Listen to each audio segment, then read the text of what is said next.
नहमदुहु व नुसल्ली अला रसूलिहिल करीम। अम्मा बाद फ़ाऊज़ु बिल्लाहि मिनश शैतानिर रजीम। बिस्मिल्लाहिर रहमानिर रहीम। अस्सलामु अलैकुम डियर व्यूअर्स, आपके favourite Islamic informative channel Shaoor info से मैं हूं प्रोफेसर शब्बीर अहमद।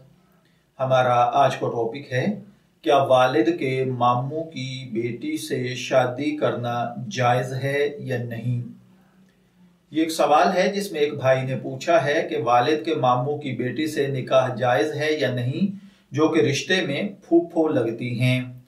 देखिए भाइयों और बहनों, इस सवाल में वालिद के मामू की बेटी से शादी करना जायज़ है, बशर्ते कि रज़ात की बिना पर कोई हुर्मत न पाई जाती हो। सूरह निसा की आयत नंबर 23 और 24 के मफहूम में अर्ज किए देता हूं। तर्जुमा यह है कि तुम पर हराम की गई हैं तुम्हारी माएँ, तुम्हारी बेटियां, तुम्हारी बहनें, तुम्हारी फूफियां, तुम्हारी खालाएं, भतीजियां और भांजियां, और तुम्हारी वो माएँ जिन्होंने तुमको दूध पिलाया है, और तुम्हारी वो बहनें जो दूध पीने की वजह से हैं, और तुम्हारी बीवियों की माएँ और तुम्हारी बेटियों की बेटियां जो कि तुम्हारी परवरिश में रहती हैं।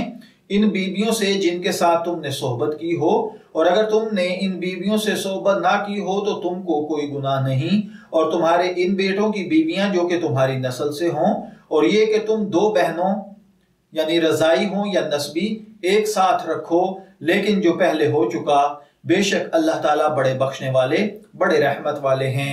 और वो औरतें जो कि शोहर वालियां हैं मगर जो कि तुम्हारी ममलूक हो जाएं, अल्लाह ताला ने इन अहकाम को तुम पर फर्ज कर दिया है, और इन औरतों के सिवा तुम्हारी औरतें तुम्हारे लिए हलाल की गई हैं। यानी ये कि तुम उनके अपने मालों के जरिए से चाहो, इस तरह से कि तुम बीवी बनाओ, सिर्फ मस्ती ही निकालना ना हो। फिर जिस तरीके से तुम इन औरतों से फायदा हासिल करोगे, सो उनको उनका महर दो जो कुछ मुकर्रर हो चुका है, और मुकर्रर हुए बाद में भी जिस पर तुम बाहम रजामंद हो जाओ, इसमें तुम पर कोई गुनाह नहीं। बिलाशुबा अल्लाह ताला बड़े जानने वाले और बड़े हिकमत वाले हैं। तो सूरह निसा की आयत नंबर 23 और 24 के मुताबिक अल्लाह ताला ने जो रिश्तों के अंदर हुर्मत बयान फरमाई है, उनमें वालिद की, आपके वालिद की यानी जो मामू की बेटी है, जो रिश्ते में आपकी फूफी लगती है, वो आपके लिए महरम नहीं है। उनके साथ आपका रिश्ता हो सकता है।